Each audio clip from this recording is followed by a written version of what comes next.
Sahabat setia Gowori yang dikasihi Tuhan, Shalom, happy weekend untuk kita semua. Hari ini adalah Sabtu 17 April 2021. Kita akan merenungkan firman Tuhan yang diambil dari Injil Yohanes 6 ayat 16 sampai dengan 21. Mari kita siapkan hati kita. Haleluya, haleluya, haleluya.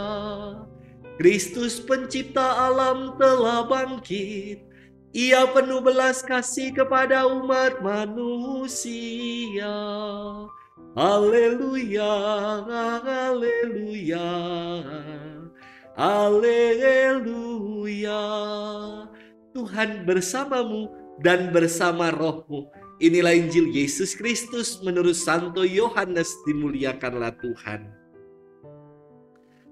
Setelah mempergandakan roti dan memberi makan 5.000 orang, Yesus mengundurkan diri ke gunung. Ketika hari sudah mulai malam, murid-murid Yesus pergi ke danau lalu naik ke perahu dan menyeberang ke Kapernaum. Ketika hari sudah gelap, Yesus belum juga datang mendapatkan mereka, sedang laut bergelora karena angin kencang. Sesudah mereka mendayung kira-kira 2-3 mil jauhnya, mereka melihat Yesus berjalan di atas air mendekati perahu itu. Maka ketakutanlah mereka. Tetapi Yesus berkata kepada mereka, "Ini aku, jangan takut." Mereka lalu mempersilakan Yesus naik ke perahu.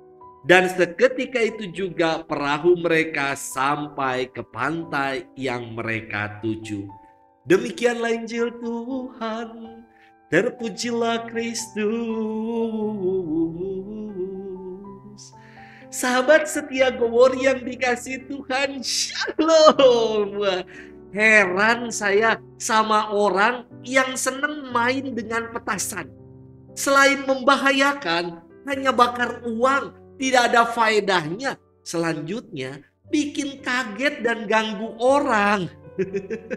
Hampir setiap pagi saya dengar bunyi petasan jedar, jeder, jedar, jeder. Yang bikin kaget.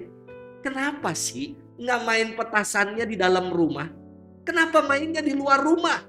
Kenapa nggak mainnya itu di dalam kamar, lalu pintu rumah ditutup, pintu kamar ditutup, biar denger sendiri dan nikmati sendiri? Heran saya sama orang yang suka main petasan.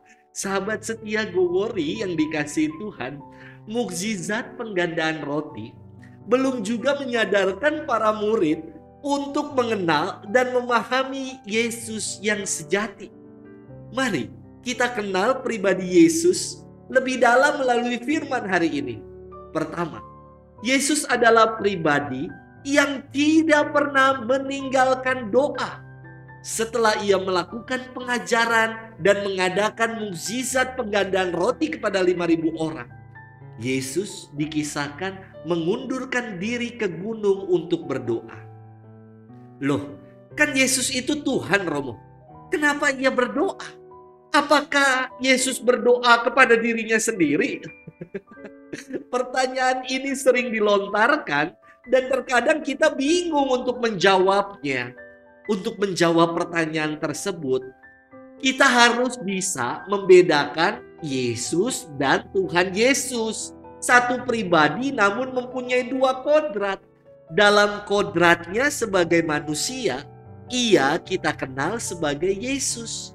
Dalam kodrat keilahiannya, ia kita sebut sebagai Tuhan Yesus. Yesus yang berdoa adalah Yesus yang dalam kodrat kemanusiaannya. Ia berdoa kepada Allah yang disebutnya sebagai Bapa. Dan Yesus yang sama yang melakukan banyak mukjizat dalam kodrat keilahiannya kita sebut sebagai Tuhan Yesus. Kedua, Yesus adalah pribadi yang menenangkan. Bersamanya ada damai dan tentram. Maka ada lagu yang mengatakan, "Bersamanya hatiku tenang, walau banyak badai pencobaan." Luar biasa. Hari ini di dalam firman, ketika perahu para murid terombang-ambing karena badai, Yesus berjalan di atas air dan berkata, "Ini aku, jangan takut." Dan ketika mereka mempersilakan Yesus naik ke perahu, laut menjadi tenang. Dan mereka sampai ke pantai tujuan.